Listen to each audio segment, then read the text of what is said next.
வாட்ஸ்அப்பில் காட்டுற இந்த படம் நீங்கள் பாருங்கள், உங்களுக்கு நான் அனுப்புகிறேன், நீங்கள் அதை ஒளிபரப்புங்க. இந்த படத்தில் ஒரு முத்திரை இருக்குது, ஒரு ரவுண்டாக நடுவில் ஒரு புள்ளி மாதிரி வச்சு முத்திரை. இது சர்வே முத்திரை அப்படின்றது எல்லாருக்கும் தெரியும். இந்த படம் சொல்கிற புரியுது, ஆனால் அவங்களுடைய நோக்கம் இருக்குல்ல, அந்த நோக்கத்தில் கொஞ்சம் கூட உண்மை இல்லைன்னு இருக்குது. பெரும்பான்மையை ஒரு நம்பிக்கை தானே பாவன் ஒரு தீர்ப்பு கொடுத்தாங்க. அது மாதிரியே இது ஒரு கோயில் தானே விட்டு கொடுத்தா என்னன்னு ஒரு கேள்வி இருந்தா இல்லையா?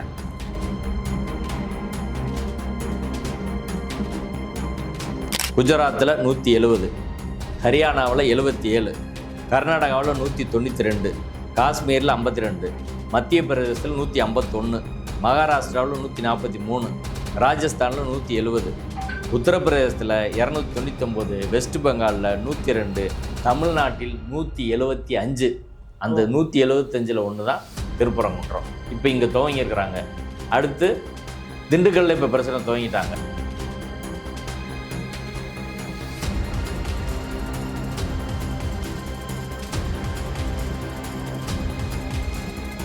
அதே லிஸ்ட்டில் 28ஆவதாக வர்றது Thiruparankundram Sikandar Masjid on the top of the hill. இதை திரும்ப எடுக்கணும் அப்படின்றது அவங்க திட்டம். இது இங்கனக்குள்ளே உட்காந்து யாரோ சோழக்கண்ணனோ ராம ரவிக்குமாரோ செய்கிற முடிவு கிடையாது. ஆர்எஸ்எஸ் தலைவி சங் பரிவாரம் மொத்தமாக முடிவு பண்ணி பண்ணுறாங்க. இது கோரிப்பாளையம் சிக்கந்தர் தர்கா இங்கே திருப்பரங்குன்றம் மட்டும் கிடையாது. எத்தனை லிஸ்ட் அவங்க போட்டுருக்காங்க தமிழ்நாட்டில் பிளேசஸ் ஆஃப் ஒர்ஷிப் பேக்ட் இருக்குல்ல, அது அன்கான்ஸ்டியூஷனல் ஒரு வெப்சைட் வச்சு அதுக்கான பிரச்சாரம் பண்ணுறாங்க. இப்போ தமிழ்நாட்டுக்குள்ளே இப்போ வருவோம். திருப்பரங்குன்றம் நீங்கள் கேட்டீங்களே, திருப்பரங்குன்றம் ஏதோ போகிற போக்கில் நடக்கிற ஒரு விஷயம் கிடையாது. இதை இப்போ நான் காட்டுறேன் பாருங்கள். இந்த வெப்சைட் பேர் reclaim temples, rebuild Bharat Varsha அப்படின்றதுல அவங்களோட திட்டம் என்ன. இப்போ நீதிபதி திரு ஜிஆர் சாமிநாதன் முன்னாடி எந்த வழக்கும் கொடுக்கல. அவர் நேரடியாக பார்த்து அது தீபத்தூண் போல இருக்குது அப்படின்னு எழுதுனா இது தீர்ப்புன்னு சொல்ல முடியுமா? அப்போ இதை இம்ப்ளிமெண்ட் பண்ணுங்கன்னு எப்படி சொல்ல முடியும்? கோயில் எப்படி அந்த பழக்க வழக்க மரபை மீறி தீபத்தூண் இல்லாத ஒரு இடத்துல ஒரு சர்வேகளில் போய் தீபம் ஏற்ற சொல்லி நீதிமன்றம் சொன்னால் அந்த தீர்ப்பை அமல்படுத்த முடியும்? இதில் புண்ணியவான்கள் அனைவரும் விளக்கேற்றலாம் என்ற கருவிட்டு குறிப்பிடுகிறது. இத்தீபத்தூணில் கார்த்திகை தூரம் விளக்கேற்றி வருகிறார்கள் அப்படின்னு இது நம்ம கொடுக்கல, அவங்க தரப்பு. இந்து முன்னணி சங் பரிவார அமைப்பின் வழக்கறிஞர் தாக்கல் செஞ்சதில் இதைத்தான் சொல்லியிருக்காங்க.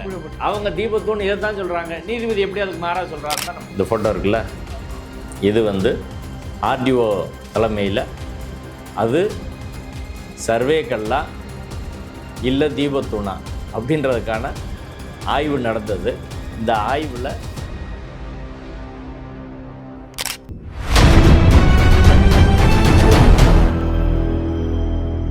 வணக்கம், இது அறத்தின் கழகம். இன்று நாம் சந்திக்கிற முக்கியமான நீதித்துறை ஆளுமை உயர்நீதிமன்ற வழக்கறிஞர் திரு வாணிநாதன் அவர்கள். சார் வணக்கம். வணக்கம். முன்ன எப்பொழுதும் இல்லாததை விட அதிக அளவாக இன்று மீடியாவில் பேசுகிறார்கள். திருப்பூர் விவகாரம் தெரிஞ்ச விஷயம் என்ன, ஆனால் இன்னைக்கு அதாவது அரசு தரப்புலையும் இம்ப்ளிமெண்ட் போறதுக்காக ஒரு தகவல் வெளியாகிறது. அதே மாதிரி தீபமும் மேலே கொண்டு செல்வதாகவும் மீடியா மூலமாக தகவல் தெரிகிறது. எப்படி சார் நம்ம பார்க்குறீங்க? அது கோயில் நிர்வாகம் சார்பில் நேற்றைய தினம் நீதிபதி திரு ஜிஆர் சாமிநாதன் அவர்களின் தீர்ப்புக்கு எதிராக மேல்முறையீட்டு மனு தாக்கல் பண்ணியிருக்கிறாங்க. நான் இப்போ வரை அது நம்பரான மாதிரி தெரியல. அதாவது நீதிமன்றத்தில் அவர்கள் முறையிட்டு கொண்டு வருவதற்கான முயற்சியையும் பண்ணலை. அந்த வழக்கோட நிலைமை அந்த நிலவில் தான் இருக்குது. இங்கே வெளியில் விசாரித்தா இன்றைக்கி பழைய இடத்துல தான் ஏற்ற போகிறோம் அப்படின்னு ஒரு கருத்தும், இல்லை புது இடத்துல ஏற்ற போகிறாங்க அப்படின்ற கருத்தும், இருவேறு கருத்துகள் நிலவி கொண்டு இருக்கிறது. ஒரு பதட்டமான சிக்கலான ஒரு சூழ்நிலை தான் மதுரையை பொறுத்தவரை இருக்குது. உயர்நீதிமன்றம் முற்றுகையை அறிவித்து ஐக்கிய முஸ்லீம் முன்னேற்ற கழகத்தை சேர்ந்தவர்கள் கைதாகியிருக்கிறாங்க. திருப்பரங்குன்றத்தில் அங்கே போலீஸ் யாரையும் உள்ளேயே விடாமல் முழுக்க காவல்துறையின் கட்டுப்பாட்டு வளையத்துக்குள் அந்த பகுதி கொண்டு வரப்பட்டிருக்கிறது. தர்காவுக்கு கூட இன்றைக்கி போகிறவங்கள போக விடாமல் தடுத்துருக்குறாங்க அப்படின்றதான் இன்றைக்கான மதுரையோட நிலவரமாக இல்லை. அப்போ இன்னைக்கு அது தீபத்தூண்டான்னு கிட்டத்தட்ட நீதிபதி உறுதி செஞ்சாங்க. அப்போ எப்படி பார்த்தாலும் அது ஏற்றுக்கான வாய்ப்பு தான் அதிகம். அது தீபத்தூண் உறுதி செய்யப்பட்ட பிறகு மாற்றுக்கான வாய்ப்பு இருக்காங்க. முதல்ல அது தீபத்தூணா இல்லையா அப்படின்ற கேள்வி இன்றைக்கி தமிழ்நாடு முழுக்க எழுந்திருக்கு.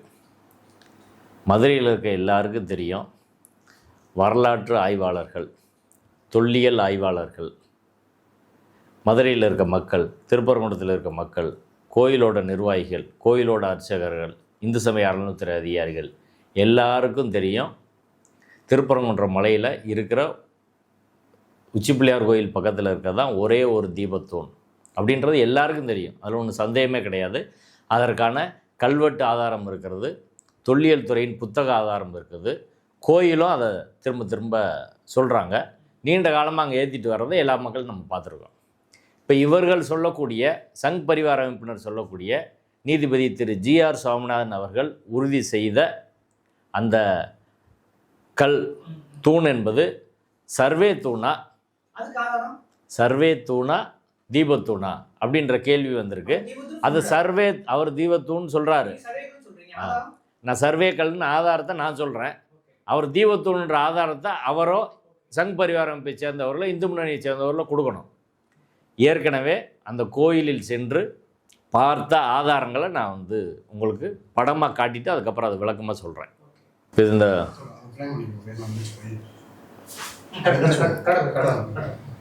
இந்த வாட்ஸ்அப்பில் காட்டுற இந்த படம் நீங்கள் பாருங்கள், உங்களுக்கு நான் அனுப்புகிறேன், நீங்கள் அதை ஒளிபரப்புங்க.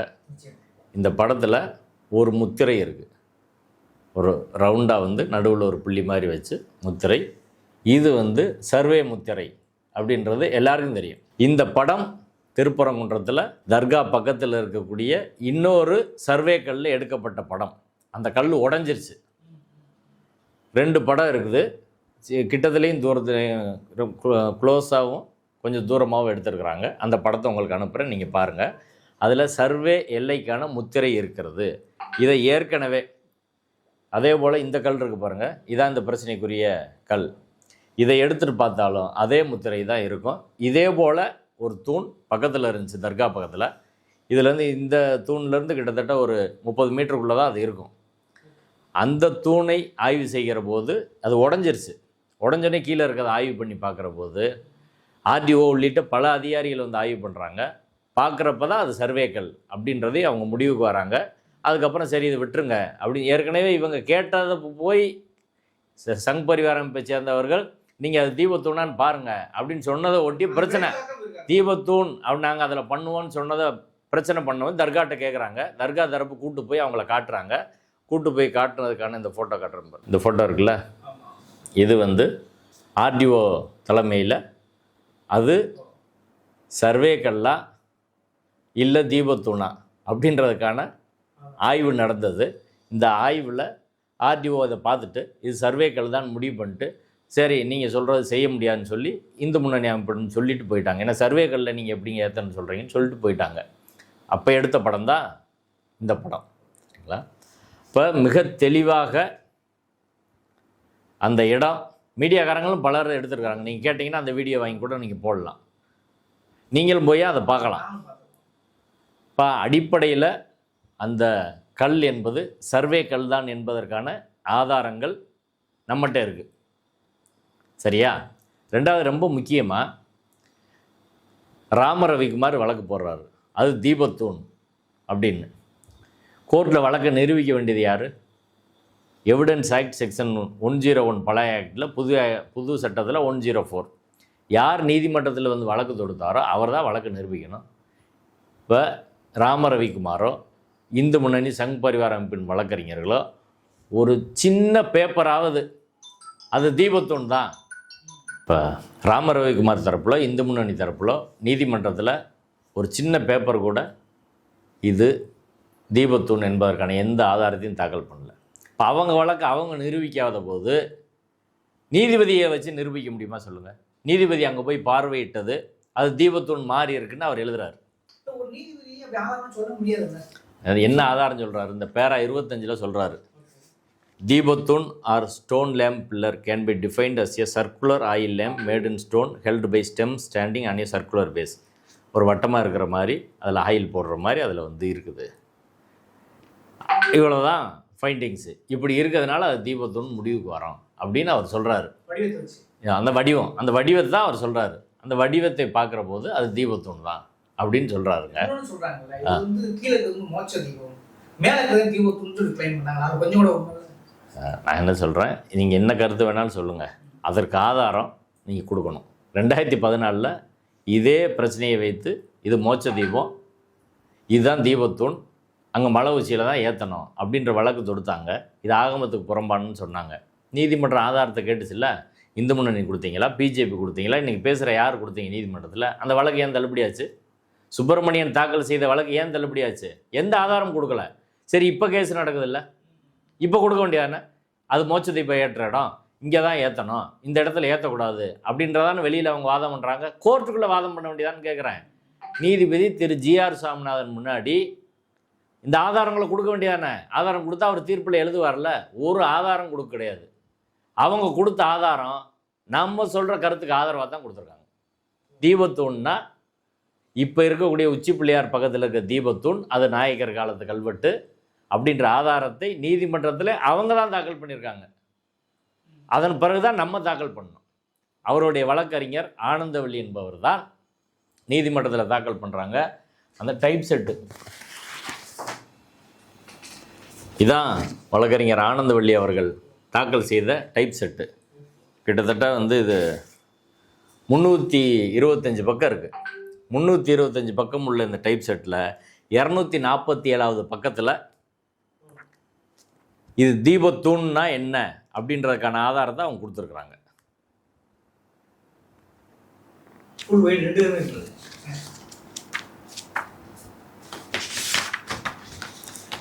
247வது பக்கத்தில் சொல்லியிருக்காங்க. இது என்ன புத்தகம்னா திருப்பரங்குன்றம் ஒரு புத்தகம். 1981 போஸ் என்பவர் எழுதியிருக்காரு. தமிழ்நாடு அரசு தொழில் பொருள் ஆய்வுத்துறை இதை வெளியிட்டிருக்கு. அதில் அவங்க சொல்கிற இடம் நான் ஏற்கனவே தான் நான் சொல்லியிருக்கேன். இந்த தூண் நாயக்கர் காலத்தது, நாயக்கர் காலத்து கல்வெட்டும் தூணிலே எழுதப்பட்டிருக்கு அப்படின்றது அங்கே அனுமார் சிலை இருக்குது எல்லாம் சொல்லி அந்த கல்வெட்டில் என்ன இருக்குன்னு சொல்கிறாங்க. கல்வெட்டில் ஆண்டவ சிற உச்சி மலையில் கம்பம் தீ நாட்டியதின் பேரில் சகல புண்ணியவான்களும் தீபம் போடலாம், சா சிவமயம், இதில் புண்ணியவான்கள் அனைவரும் விளக்கேற்றலாம் என்ற கல்வெட்டு குறிப்பிடுகிறது. இத்தீபத்தூணில் கார்த்திகை தூரம் விளக்கேற்றி வருகிறார்கள் இப்படின்னு இது நம்ம கொடுக்கல, அவங்க தரப்பு. இந்து முன்னணி சங் பரிவார அமைப்பின் வழக்கறிஞர் தாக்கல் செஞ்சதில் இதைத்தான் சொல்லியிருக்காங்க. அவங்க தீபத்தூண் இதைத்தான் சொல்கிறாங்க. நீதிபதி எப்படி அதுக்கு மாறாக சொல்கிறாருன்னு தான் நம்ம கேள்வி. அவங்க சொல்கிற தீபத்தூண் அவங்க தாக்கல் செய்த அவங்க ஆதாரம் தீபத்தூண்ன்றது திருப்பரங்குன்ற மலையில் ஒன்று தான். அது உச்சி பிள்ளையார் கோயில் பக்கத்தில் இருக்கிறது தான். மலையின் நடுவில் இருக்குது, மலையோட டாப்பில் கிடையாது. கல்வெட்டு இருக்குது. இப்போ இவங்க சொல்கிறதுக்கு கல்வெட்டு ஆதாரமாக ஏதாவது இருந்தால் ஆதாரம் கொடுக்கட்டும். எந்த ஆதாரம் இல்லாமல் ஒரு நீதிமன்றம் இதை எப்படி எடுத்துச்சு அப்படின்னா, அதை எப்படி சொல்கிறது, நீதிமன்றமோ இல்லை சங் பரிவார அமைப்புகளோ அது சொன்னாங்கன்னா, ஒரு சினிமா படத்தில் வர காட்சி இருக்குல்ல, திருநெல்வேலி படத்தில் கேட்குறேன். சீவக சிந்தாமணி மணிமேகலை ஒரு சீரியஸான டிபேட்டாக போதும் இல்லையா? ஆதாரம் இல்லாமல் அப்படி சொல்லுவாங்களா? ஒரு சீரியஸாக தானே இப்போ எல்லாம் சென்சிட்டிவாக மாறி இருக்கு இல்லையா? ஆதாரம் இல்லாமல் அப்படி கடந்து போயிட முடியுமான்னு கேட்குறேன். இந்த இருக்குங்க தீர்ப்பு. இந்த தீர்ப்பு எடுங்க. இந்த தீர்ப்பில் எத்தனை பக்கம் இருக்குது? 49 பக்கமா? 49 பக்கம் தீர்ப்பு இருக்குது. 43 பாரா இருக்குது. இதில் தர்கா பக்கத்தில் இருக்குது தீபத்தூண் என்பதற்கு மனுதாரர் தரப்பில் இந்தந்த ஆதாரம் கொடுத்துருக்காங்க அப்படின்னு ஏதாவது ஒன்று இருக்கான்னு நீங்கள் சொல்லுங்கள். யார் வேணாலும் படிங்க, பொதுவெளியில் தானே இருக்குது. ஒன்றுமே கிடையாது. நீதிபதி அங்கே பார்வையிட்டது தான் சொல்கிறாரு. இப்போ இந்து முன்னணியோட வழக்கு எப்படி வருதுன்னா, திருநெல்வேலின்னு ஒரு படம் வந்துச்சுல்ல, அதில் ஒரு காமெடி வரும், விவேக் நடிச்சிருப்பாரு. சீரியஸாக சிரிப்பாக்குறீங்களே? உண்மைதாங்க. Okay okay. சங் பரிவார அமைப்புகளின் பல்வேறு கோரிக்கை அப்படி தான். அந்த திருநெல்வேலி படத்தில் ஒரு காமெடி காட்சி வரும், விவேக் அதில் நடிச்சிருப்பார். ரோட்டில் போகிற போது ஒரு அந்த மயில் கல் இருக்கும், மயில் கல்லில் ஒரு துணியை சுற்றி அதில் சந்திரன் குங்குமம்லாம் வச்சு அது எங்கள் குலசாமி அப்படின்னு கும்பிட வருவோம். அது கேட்பார், அது மயிலும் மறைச்சிரும், எவ்வளோ தூரன்றதை எல்லையும் கிலோமீட்டர் கணக்கையும் மறைச்சிரும். கேட்பார், இது என்னடா இது அப்படின்னா, இது எங்கள் குலசாமி அப்படின்னு சொல்கிறப்ப விவேக் சொல்லுவார், இல்லைடா அது மயில் கல் அப்படின்னு உண்மையை சொல்லுவார். உண்மையை சொன்னோன்னையும் நம்ம சாமியை அவமதிச்சிட்டான்டா, அருவாள் எடுத்து வெட்டுறான்னு சொல்லி அவன் வெட்ட கிளம்புவாங்க. அதே தான் இப்போ இந்து முன்னணி மயில் கல் அதுக்கு பதிலாக எல்லை கல்லை தீபத்தூண்னு சொல்கிறாங்க. அதற்கான எந்த ஆதாரம் தாக்கல் பண்ணல. நாங்கள் சொல்லிட்டோம், நீதிபதியும் சொல்லிட்டாரு, நீங்கள் தீபம் ஏற்றுங்க அப்படின்னு சொன்னால் இதை ஒரு அரசாங்கம் ஏற்றுக்கணுமா? இதை ஒரு கோயில் நிர்வாகம் ஏற்றுக்கணுமா? கோயிலோட பழக்கம் வழக்கம் மரபெல்லாம் என்ன? இப்போ நீங்கள் சொல்கிறீங்க 6ஆம் நூற்றாண்டில் ஏற்றுனாங்க. 6ஆம் நூற்றாண்டில் யார் மன்னர் இருந்தது? எந்த ஆட்சி காலத்தில் ஏற்றுனாங்க? சமூக வலைத்தளங்களில் ஒரு கருத்தை பரவ விடுறாங்க. அதாவது 2ஆம் உலகப் போர் வரை 2ஆம் உலகப் போர் தொடங்குற வரையும் ஏற்றிக்கிட்டு இருந்தாங்க. அதுக்கு பிறகு தான் பாதுகாப்பு கருதி பிரிட்டிஷார் அதை தடை செய்தார்கள். பிரிட்டிஷ்காரை எதை பண்ணாலும் எழுத்துப்பூர்வமாக வச்சுருப்பான். டாக்குமெண்ட் ஆர்டர் போடாமல் நிறுத்த மாட்டேன். எதையும் ஏதாவது ஒரு டாக்குமெண்ட் காட்டு. சரி, 1940 வரை அது நடந்துச்சு, 41 42 வரை அது நடந்துச்சுன்னா அதற்கான ஆதாரத்தை கொடு. 1923 அந்த தீர்ப்பு வந்தது இல்லை, திருப்பரங்குன்றம் கோயில் தொடர்பான யாருக்கு எந்த ஏரியா சொந்தம்னு அந்த வழக்கிலையாவது சொல்லியிருக்கணும்ல. இப்போ எதுவுமே சொல்ல. ரெண்டாவது, இந்த வழக்கு பூரா நடத்தினது சங் பரிவார அமைப்பு நடத்துனாங்களா? கோயில் நிர்வாகம் தான் நடத்துனாங்க. கோயில் நிர்வாகம் 1923 20 வழக்கு 23 தீர்ப்பு, அதில் இதை பற்றி எதுவும் சொல்லலை. 1926 அப்பீல் உயர்நீதிமன்றம், அதில் இதை பற்றி எதுவும் சொல்லலை. 1931 பிரிவி கவுன்சில் தீர்ப்பு, அதில் எதுவுமே சொல்லலை. 1958 அங்கே உள்ள மலையில் கல் வெட்டக்கூடாதுன்னு ஒரு வழக்கு, அந்த வழக்கில் எதுவுமே சொல்லலை. 1962 ஒரு ஈபி போடுறாங்க. 2/12/1959 ஒரு ஜட்ஜ்மெண்ட் வருது சப்ஜட்ஜிட்ட, ஓஎஸ் நம்பர் 111 1958, அதுலேயே எதுவும் சொல்லலை. அதுக்கப்புறம் 18/7/1961 அதுக்கு அப்பீல் போகிறாங்க, ஏஎஸ் நம்பர் 90/1960, அது டிஸ்ட்ரிக்ட் ஜட்ஜிட்ட, அதுலேயும் இதை பற்றி எதுவுமே கிடையாது. அதுக்கப்புறம் 24/4/1965 ஓஎஸ் நம்பர் 111/1958 ஒரு எக்ஸிக்யூஷன் பெட்டிஷன் போடுறாங்க. அதாவது நெல்லித்தோப்பு பகுதியை அளக்கிறதுக்கான பெட்டிஷன். அந்த இதுலேயும் இதை பற்றி எதுவுமே சொல்லலை. அதற்கப்புறம் 22/11/1978 இன்னொரு வழக்கு, ஓஎஸ் நம்பர் 506/1975 செகண்ட் அடிஷனல் சப்ஜட்ஜிட்ட ஒரு வழக்கு வந்து அதில் தீர்ப்பாகுது. அங்கே உள்ள ஒரு சுனைக்கான ஒரு வழக்கு, அதுலேயும் இதை பற்றி எதுவுமே சொல்ல. இதெல்லாம் தீபக்கள் பற்றி பேச, தீபக்கள் அந்த தீபத்தூன்னு சொல்கிறாங்களே, இதுக்கு பக்கத்தில் நெல்லித்தோப்பு பக்கத்தில் நடக்கிற வழக்கு இது. அப்போ இதை பற்றி எதுவுமே சொல்லலை. அதுக்கப்புறம் 17/3/1981 அதுக்கு ஒரு அப்பீல் போகிறாங்க, AS number 39/1980 first additional district ஜட்ஜில், அந்த அப்பீல்லையும் எதுவுமே சொல்லலை. அதுக்கு பிறகு 21/11/1996 இவங்க சொல்கிறாங்கல்ல தீபம் ஏற்றணும் அப்படின்னு. அப்போ இந்த தீபத்தூண் இருக்குதுன்னு அப்போ இந்த வழக்கில் சொல்லலை, இப்போ அந்த தீர்ப்பு தானே சொல்கிறாங்க.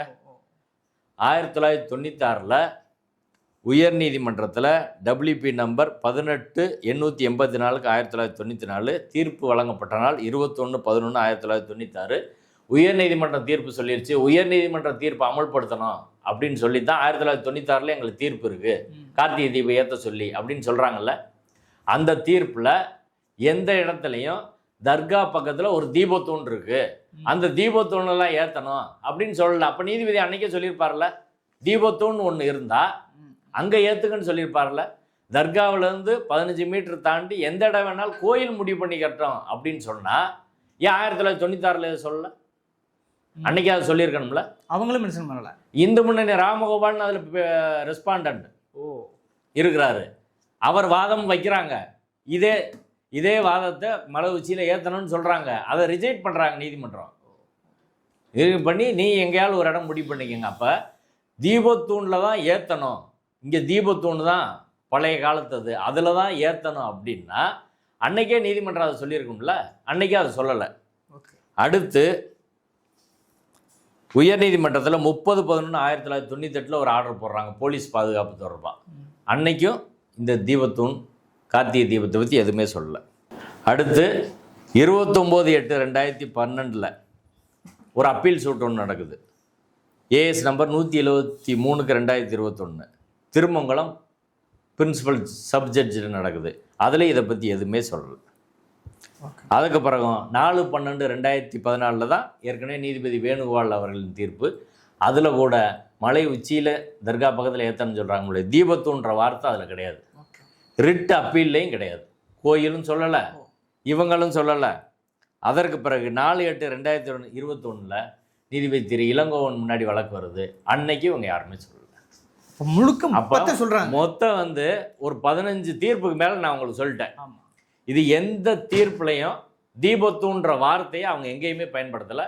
இந்த இடத்துல தான் கார்த்திகை தீபம் ஏத்தன்னு எதுவுமே சொல்லலை. அப்படி எதுவுமே சொல்லாத போது இப்போ புதுசாக கண்டுபிடிச்சு ஒன்று கொண்டு வர்றதுக்கு எந்த ஆதாரம் இந்த வழக்கிலையும் கொடுக்கல. இப்போ வந்து நீதிபதி திரு GR சாமிநாதன் முன்னாடி எந்த வழக்கும் கொடுக்கல. அவர் நேரடியாக பார்த்து வந்து அது தீபத்தூண் போல இருக்கு அப்படின்னு எழுதுனா இது தீர்ப்புன்னு சொல்ல முடியுமா? அப்போ இதை இம்ப்ளிமெண்ட் பண்ணுங்கன்னு எப்படி சொல்ல முடியும்? கோயில் எப்படி அந்த பழக்க வழக்க மரபை மீறி தீபத்தூண் இல்லாத ஒரு இடத்துல ஒரு சர்வேகளில் போய் தீபம் ஏற்ற சொல்லி நீதிமன்றம் சொன்னால் அந்த தீர்ப்பை அமல்படுத்த முடியுமா சொல்லுங்கள்?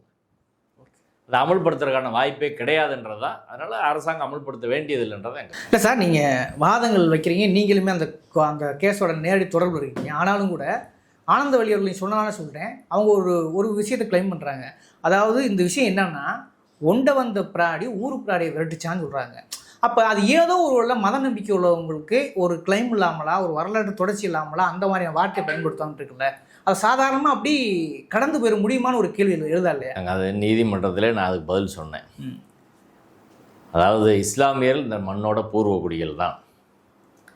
வேறு எங்கேருந்து யார் வந்திருந்தாலும் மைக்ரேஷன் என்பது இயல்பானது.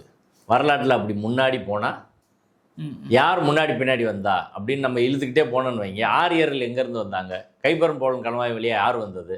இந்த கோயிலோட அர்ச்சகர்கள் எப்படி வந்தாங்க? தமிழர்கள் இருந்து அர்ச்சகர் உரிமை எப்படி பறிக்கப்பட்டது? தமிழ் அங்கே ஒழிக்கப்பட்டு சமஸ்கிருதம் எப்படி கொண்டு வந்துச்சு? இப்படி பூரா பின்னோக்கி போக முடியுமா? இப்போ இங்கே திருப்பரங்குன்றம் கோயிலில் உள்ள அர்ச்சகர்கள் அவர்கள் வந்து இந்த பகுதியை சேர்ந்த மக்கள் கிடையாது. சமஸ்கிருதத்தில் வந்து தமிழ் மக்கள் எப்படி சமஸ்கிருதத்தை சொல்லுவாங்க? சமஸ்கிருதம் பேசக்கூடிய ஒரு பிரிவை சேர்ந்தவர்கள் தான் அங்கே இருக்கிறதா அவங்க சொல்கிறாங்க. சரிங்களா? ரெண்டாவது, மொழி தமிழ் கடவுளுக்கு தமிழில் தான் இருக்க முடியும். இப்போ நீங்கள் அதை வழிபாட்டு முறையெல்லாம் மாற்றுறீங்க. ஆடு பலியிட்டு தான் முருகனுக்கு வழியிட்டுருக்காங்க, முருகனை வணங்கியிருக்காங்க. இது திருமுருகாற்றுப்படையில் இந்த ஏராளமான ஆதாரம் இருக்குது. நீதிபதி சொல்கிறார்ல, இன்னைக்கு சங்க இலக்கியங்கள்லாம் எடுத்து போடுறாருல, அதே சங்க இலக்கியத்தில் திருமுருகாற்றுப்படையில் முருகனுக்கு ஆடு கோழி வெட்டி பலியிட்டாங்க அப்படின்றதுக்கான ஆதாரம் எல்லாம் இருக்குது. இப்போ திருமணம் முருகனுக்கு உண்மையிலே முருகன் விரும்புறது இயல்பான தமிழ் கடவுள், எல்லா குலசாமியும் போல் முருகனுக்கு ஆடு கோழி வெட்டியிருப்பாங்க. இப்போ திரும்ப அதை பண்ணலாமா? சமஸ்கிருத தடை பண்ணி தமிழ் மட்டும் பண்ணலாமா? பழைய அர்ச்சகர்களை திரும்ப கொண்டு வரலாமா? இப்போ வரலாற்றின் பின்னோக்கி போகிறோன்னு வைங்க. இது வரலாற்றில் பல சம்பவங்கள் நடந்திருக்கு. பல மன்னர்கள் இப்போ சைவ கோயிலை வைணவம் கைப்பற்றிருக்கிறாங்க, வைணவ கோயிலை வந்து சமணர்கள் கைப்பற்றிருக்காங்க, சமணர் கோயிலை சைவர்கள் கைப்பற்றிருக்கிறாங்க, பௌத்த கோயிலை இவங்க கைப்பற்றிருக்கிறாங்க, பார்ப்பனர்கள் நிறைய கோயிலை கைப்பற்றிருக்காங்க. இப்படி பலது நடந்திருக்கு. அதனால் வரலாற்றில் பின்னோக்கி போகிறதுல பாயிண்ட்டே கிடையாது. அது பிரச்சனையே தீர்க்காது. ஆனால் வரலாற்றை பின்னோக்கி செலுத்த வேண்டும் என்பதுதான் இவர்கள் அஜெண்டா. நாடு தழுவிய அஜெண்டா. சங் பரிவார் RS அமைப்பின் நாடு தழுவிய அஜெண்டா. அது இல்லை உங்கள் அப்போ அது ஏதோ நீங்கள் ஒரு உள்நோக்கம் கற்பிக்கிறீங்க இல்லையா? சொல்கிற புரியுது. ஆனால் அவங்களுடைய அந்த நோக்கம் இருக்குல்ல, அந்த நோக்கத்தில் கொஞ்சம் கூட உண்மை இல்லைன்னு இருக்குது. பெரும்பான்மையை ஒரு நம்பிக்கை தானே பாவனை ஒரு தீர்ப்பு கொடுத்தாங்க. அது மாதிரியே இது ஒரு கோயில் தானே விட்டு கொடுத்தா என்னன்னு ஒரு கேள்வி இருந்தா இல்லையா? அதாவது உண்மையிலே அமைதியான முறையில் அங்கே திருப்பரங்குன்றத்தில் உள்ள மக்கள் கோரிக்கை வச்சு எது ஒன்று கேட்டால் அந்த மக்களே நாங்கள் இங்கே ஏற்றுறோம் அப்படின்னு சொன்னால் தர்கா நிர்வாகத்தில் ஒன்றுமே சொல்ல மாட்டாங்க. அது பிரச்சனையே கிடையாது. ஆனால் ஒரு அரசியல் திட்டத்தோடு சங் பரிவார் அமைப்புகள் தர்காவை இடிக்கணும், மக்களுடைய பிளவை உண்டு பண்ணணும்னு வருகிற போது அதை எப்படி விட்டு கொடுக்க முடியும்? தர்காக்காரங்கள் இல்லை, நம்மளே அதை எப்படி ஏற்றுக்கிற முடியும்? ஒரு கலவர திட்டத்தோடு அவங்க வராங்க. இது போகிற போக்கில் கிடையாது. நான் ஆதாரபூர்வமாக சொல்கிறேன். அவங்க வெப்சைட்டில் மிக தெளிவாக இதை குறிப்பிட்டிருக்காங்க. நான் வெப்சைட் ஆதாரத்தையே காட்டுறேன், நீங்கள் பாருங்கள். ஓகே, இதை இப்போ நான் காட்டுறேன் பாருங்கள். இந்த வெப்சைட் பேர் reclaim temples, rebuild Bharat Varsha அப்படின்றதுல அவங்களோட திட்டம் என்ன? திரும்ப நிறைய பள்ளிவாசல், வரலாற்று சின்னங்கள் எல்லாத்தையும் மீண்டும் கோயிலாக மாற்றுவது அப்படின்னு ஒரு லிஸ்ட்டே அவங்க போடுறாங்க. லிஸ்ட் அவுட்டா? ஆமாம். இதில் வந்து டெல்லியில் இருக்க சில இடங்கள் இப்படி ஒவ்வொரு இடமா அந்த போடுறாங்க பாருங்கள். இங்கே அடுத்து தாஜ்மஹால் உள்ளிட்டு பல்வேறு இடங்களை அவங்க திரும்ப ரீக்ளைம் பண்ணணும் அப்படின்றதுக்கான ஒரு லிஸ்ட்டே எடுத்து வச்சிருக்கிறாங்க. லிஸ்ட்டில் எவ்வளவு இருக்குன்னு மட்டும் நீங்கள் பாருங்கள். இது நீ சொல்கிற அதிர்ச்சியாக இருக்குது சார். இதில் சக்ஸஸ்ஃபுல்லாக பண்ண ப்ராஜெக்ட் என்ன அப்படின்றதுக்கு அவங்க லிஸ்ட்டு போட்டிருக்காங்க. அடுத்து ஆன்கோயிங் ப்ராஜெக்ட் என்ன, இது பூரா ப்ராஜெக்டை எடுத்து இதுக்கு நிதி திரட்டுறாங்க. இப்போ வந்து சோழக்கரா துர்கா டெம்பிள் இதை திரும்ப எடுக்கணும் அப்படின்னு சொல்லி இதற்கு மொத்தமாக டார்கெட் 11 லட்சம். ஓகே. இதில் இதுவரை எவ்வளோ வசூலாயிருக்குன்னா 11,02,000 ரூபா வந்துருச்சுன்னு போட்டிருக்காங்க. ஒவ்வொன்றுக்கும் டார்கெட் வச்சு வசூல் பண்ணி வெளிப்படையாக போட்டிருக்காங்க. வெளிப்படையாக போட்டு டார்கெட் வச்சு வசூல் பண்ணி அதற்கான இயக்கம் நடத்துகிறாங்க. நீங்கள் இந்த லிஸ்ட்டில் பாருங்கள், ஒவ்வொன்றா வந்து அதுக்கு எவ்வளோ அமௌண்ட் சரி, போட்டு. ஓகே. இதில் திருப்பரங்குன்றம் இருக்கான ஒரு கேள்வி இருக்குல்ல. இந்த இப்போ நான் அதை காட்டுறேன் பாருங்கள். திருப்பரங்குன்றம் இருக்குன்னு, திருப்பரங்குன்றம் மட்டும் இல்லை, தமிழ்நாட்டில் எவ்வளவு இருக்குன்னு பாருங்கள். இதை பூரா அவங்க கிளைம் பண்ணுறாங்க. நீங்கள் ஒவ்வொன்றும் பாருங்கள். தாஜ்மஹால். ஆமாம், தாஜ்மஹாலையும் அவங்க எடுக்கணுன்றாங்க. ஏஎஸ் உள்ள கட்டுப்பாட்டில் உள்ள விஷயம். ஆமாம், அதையும் எடுக்கணுமா. இதை அவங்க பழைய கோயிலை அழைச்சி கட்டாங்க அப்படின்னு. இப்படி பல பகுதிகள் நீங்கள் இந்த படத்தில் பார்க்குற பல பகுதிகள் எடுக்கணுன்றாங்க. முக்கியமாக அவங்க 1,00,000 இது போல இடங்கள் இந்தியா முழுவதும் இஸ்லாமியர் காலத்தில் கிறிஸ்துவர் காலத்தில் ஆக்கிரமிக்கப்பட்டது. அந்த 1,00,000 திரும்ப எடுக்கணுன்றாங்க. இந்த பாருங்க, மோர் தென் 1 lakh மானமெண்ட்ஸ் இன் ரூயின்ஸ் அப்படின்னு போட்டிருக்காங்க. இதை எடுத்தால் 10 மில்லியன் பேருக்கு வேலை கிடைக்குன்னு போட்டிருக்காங்க. 1 பில்லியனுக்கு மேலே சொத்து கிடைக்கும் அப்படின்னு போட்டு இந்த லிஸ்ட் போடுறாங்க. அதில் வந்து ஒவ்வொன்றுக்கும் தனித்தனியாக ஒரு வெப்சைட் வச்சு அதை கிளைம் பண்ணுறதுக்கான விவரங்களை மொத்தமாக தொகுத்து அப்படி போட்டுக்கிறாங்க. அதில் ஒன்று freeing Hindu temples from government control. அறநிலைத்துறையே கோயிலேருந்து வெளியேறுன்றாங்கல்ல, அதற்கும் தனியாக அவங்க வெப்சைட் வந்து வச்சுருக்கிறாங்க.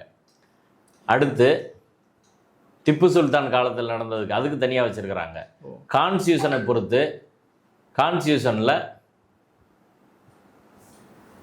பிளேசஸ் ஆஃப் ஒர்ஷிப் ஆக்ட் இருக்குல்ல, அது அன்கான்ஸ்டியூஷன் ஒரு வெப்சைட் வச்சு அதுக்கான பிரச்சாரம் வந்து பண்ணுறாங்க. இப்போ தமிழ்நாட்டுக்குள்ளே இப்போ வருவோம். திருப்பரங்குன்றம் நீங்கள் கேட்டீங்களே, திருப்பரங்குன்றம் ஏதோ போகிற போக்கில் நடக்கிற ஒரு விஷயம் கிடையாது. என்ன சொல்கிறீங்க? நேஷனல் லெவலில் ஆர்எஸ்எஸ் தலைமை முடிவு செய்து நடத்தப்படுற ஒரு மூவ்மெண்ட்டு தான் திருப்பரங்குன்றம். இப்போ நான் ஆதாரத்தோடு காட்டுறேன். இந்த ஆர்டிகல்ஸ்னு வரும் பாருங்க. இந்த ஆர்டிகல்ஸ்ன்றதில் தமிழ்நாடு லிஸ்ட்டை பார்ப்போம். எந்தெந்த இதெல்லாம் திரும்ப எடுக்கணும்னு நாங்கள் சொல்கிறாங்க. இந்த தமிழ்நாடு லிஸ்ட் இருக்கா, உத்தரப்பிரதேசம், ராஜஸ்தான், எல்லா லிஸ்ட்டும் இருக்குது. பஞ்சாப், ஒடிசா, எல்லா ஸ்டேட்டும் இது இருக்குது. ஓகே. அதில் தமிழ்நாடை பார்ப்போம். தமிழ்நாட்டில் எந்தெந்த கோயில்னு ஒரு லிஸ்ட்டு போட்டிருக்காங்க. அந்த லிஸ்ட்டில் மதுரா டிஸ்ட்ரிக்ட், மதுரை மாவட்டத்தில் கோரிப்பாளையத்தை ஒன்று இடம் போட்டிருக்காங்க. 22வது கோரிப்பாளையம் தர்காவை எடுக்கணும் அப்படின்னு போட்டிருக்காங்க. அடுத்து அதே லிஸ்ட்டில் 28வதாக வர்றது Thiruparankundram Sikandar Masjid on the top of the hill. இதை திரும்ப எடுக்கணும் அப்படின்றது அவங்க திட்டம். இது வந்து இங்கனக்குள்ளே உட்காந்து யாரோ சோழக்கண்ணனோ ராம ரவிக்குமாரோ செய்கிற முடிவு கிடையாது. ஆர்எஸ்எஸ் தலைவி சங் பரிவார மொத்தமாக முடிவு பண்ணி பண்ணுறாங்க. இது கோரிப்பாளையம் சிக்கந்தர் தர்கா இங்கே திருப்பரங்குன்றம் மட்டும் கிடையாது. எத்தனை லிஸ்ட்டு அவங்க போட்டிருக்காங்க தமிழ்நாட்டில். திருச்சியில் மட்டும் எத்தனை இருக்குது பாருங்கள். இது பூரா திருச்சிராப்பள்ளி லிஸ்ட்டு. இப்போ நான் காட்டுறது எல்லாமே திருச்சிராப்பள்ளி லிஸ்ட்டு. தமிழ்நாடு 15-20 ஆமாம், எல்லாம் சேர்த்து 175 மசூதியை தமிழ்நாட்டில் எடுக்கணும் அப்படின்னு லிஸ்ட்டு போட்டிருக்காங்க. இப்போ இந்த ஒரு மாபெரும் சதி திட்டத்தின் ஒரு அங்கம் தான் திருப்பரங்குன்றத்தில் இன்றைக்கி நம்ம பார்க்குற அரசியல் சித்து விளையாட்டு. இப்போ அதுக்கு நீதிமன்றம் துணை போகலாமா அப்படின்றதான் கேள்வி. இது அரசியல் ரீதியாக நடக்குது. நீதிமன்றத்தில் நேரடியாகவும் சொன்ன பிறகும் நீதிபதி அவர்கள் தீர்ப்பு கொடுக்குறாரு. தீர்ப்பு கொடுத்து இன்றைக்கி மதுரையிலும் திருப்பரங்குன்றத்தில் ஒரு பதட்டமான சூழ்நிலை உருவாகிருக்கு. அதாவது இது திருப்பரங்குன்றத்தில் ஏதோ ஒரு இடத்துல ஒரு தீப ஏத்தனன்னு சொல்கிறாங்க, அதனால் என்ன பிரச்சனை ஆகிடப்போகுது, தர்காவுக்கு தள்ளி தானே ஏற்றணுன்றாங்க அப்படின்ற மாதிரியான பிரச்சனை என்று சாதாரண மக்கள் புரிந்து கொள்கிறார்கள். அப்படி கிடையாது. அவங்க லிஸ்ட் போட்டிருக்காங்க இந்தியா முழுக்க. ஒவ்வொரு மாநிலத்துக்கும்.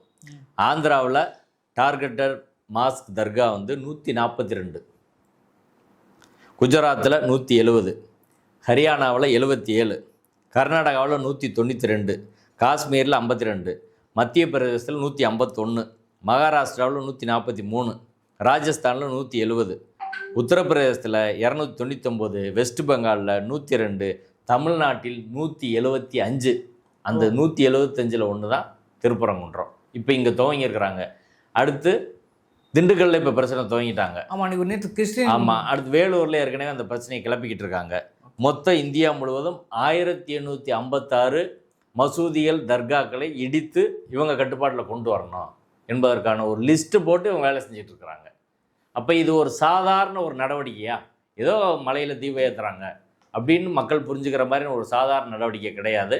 இவங்க லிஸ்ட் படி இந்த 175 மசூதியையும் மறுபடியும் எடுக்கணும், இல்லை தர்காவை எடுக்கணும்னு ஒரு முயற்சி பண்ணாங்கன்னா என்ன ஆகும் தமிழ்நாடுன்னு யோசிச்சு பாருங்கள். ஒவ்வொரு இடமா இப்படி கிளப்பிட்டு போனால் தமிழ்நாடு கலவரக்காடாகும். தொழில் வளர்ச்சி இங்கே இருக்காது, நம்ம பிள்ளைகள் படிப்பு இருக்காது, வேலை இருக்காது.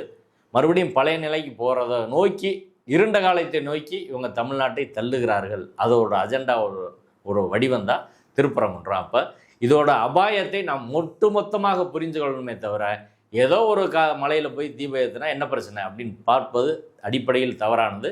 இப்படி தான் உத்தரப்பிரதேசம் பல இடங்களில் விட்டாங்க. இன்றைக்கி அது அவங்க நிலைமை என்னன்னு நம்மளுக்கு தெரியும். அந்த நிலைக்கு ஒரு வளர்ந்த மாநிலமாக இருக்கக்கூடிய தமிழ்நாடு வரணுமா, இல்லை நம்ம இன்னும் வளரணுமா என்பதை மக்கள் தான் முடிவு செய்யணும். அதே போல் தமிழ்நாடு அரசு, நம்ம திரும்ப சொல்கிறோம், இந்த பிரச்சனை போன பிப்ரவரி 4ஆம் தேதி துவங்கினதுலேருந்து இன்றைக்கு வரை ஒரு பெரிய பொலிட்டிக்கல் அஜெண்டாவாக, ரகசிய சதி திட்டமாக திருப்பரங்குன்றம் மலையை வச்சு ஒரு மிகப்பெரிய பிரச்சனையை உருவாக்குறதுக்கான முயற்சியை பண்ணுறாங்க. தமிழ் கடவுள் முருகனோடு உள்ள இணைப்பு, தமிழ் மக்களுக்கு உள்ள இணைப்பை பயன்படுத்தி இந்த பிரச்சனையை நிகழ்த்த நினைக்கிறாங்க. இப்போ இதை அனுமதிச்சாங்க அப்படின்னா தமிழ்நாடு கலவரக்காடாகும். பிப்ரவரி 4 கோயிலில் புகுந்து பண்ணதுக்கு நடவடிக்கை எடுக்கலை. ஹச்ராஜா அயோத்தியா மாற்றுவோன்னு சொன்னதுக்கு நடவடிக்கை எடுக்கலை. முருகன் மாநாட்டில் அரசியல் பேசி வன்முறை தூண்டுவதில் பேசுகிறது நடவடிக்கை எடுக்கலை. தொடர்ந்து அவங்க சமூக வலைத்தளங்களில் நெகட்டிவாக பிரச்சாரம் பண்ணுறாங்க. இப்படி லிஸ்ட்டு போட்டு அடிக்கிறாங்க. தலைமை நீதிபதிகிட்ட சொல்லுங்கள், நாங்கள் பெட்டிஷன் அனுப்புகிறோம். மதநல்லின் கூட்டமைப்புலேருந்து தொடர் மீதா பாண்டியன் பேரில் பெட்டிஷன் அனுப்பி நீதிபதி GR சுவாமிநாதன் அவர்கள் இந்த வழக்கை விசாரிக்கக்கூடாது அப்படின்னு சொல்லி நம்ம பெட்டிஷன் அனுப்புகிறோம். இதே கவர்மெண்ட் அங்கே மென்ஷன் பண்ணியிருக்கலாம்ல, அந்த வழக்கு அவர்கிட்ட எடுத்துருக்கலாம்ல. அது செய்யலை. இன்றைக்கி ஒரு நெருக்கடியான நிலையில் ஒரு பதட்டமான நிலை வந்துருச்சு மதுரையில். இப்போ இந்த பதட்டம் அடுத்தடுத்து தொடர்ந்து ஒரு தீர்ப்பு வந்துருச்சுன்னு சொல்லி அவங்க விட மாட்டாங்க. தொடர்ந்து இந்த பதட்டத்தை பெருசாக்குவாங்க. அப்போ இங்கே ஐடி நிறுவனங்கள் இங்கே வரும், வேறு தொழில் நிறுவனங்கள் எப்படி வரும்? மதுரை ஒரு பதட்டமான பகுதியாக மாறினா மதுரையின் வளர்ச்சி சீர்குலையும், மதுரையில் உள்ள இளைஞர்களின் எதிர்காலம் சீரழியும். அதனால தான் நம்ம இந்த பிரச்சனையின் ஆழத்தை உணர்ந்து தான் நம்ம ஆரம்பத்திலும் சொல்லிக்கிட்டு இருக்கோம். இப்போதாவது தமிழக அரசு விழிச்சுக்கிறோன்னு தான் கேட்குறோம். ஓகே, இது ஒரு வெறும் விவாத பொருளில் வெறும் டிபேட் கிடையாது. அரசியல் பொலிட்டிக்கல் அஜெண்டான்னு கடுமையான விஷயங்களையும் ஆதாரத்தையும் சொல்லிக்கிறீங்க. அதை அப்படியே மக்கள் பார்வைக்கு விட்டு விடுகிறேன், ஏன் அரசின் பார்வைக்கும் விட்டு விடுகிறோம். இந்த கூர்மையான விவாத சூழலில் அறக்கலத்துக்கு நேரம் ஒதுக்கியதற்கு நன்றி சார்.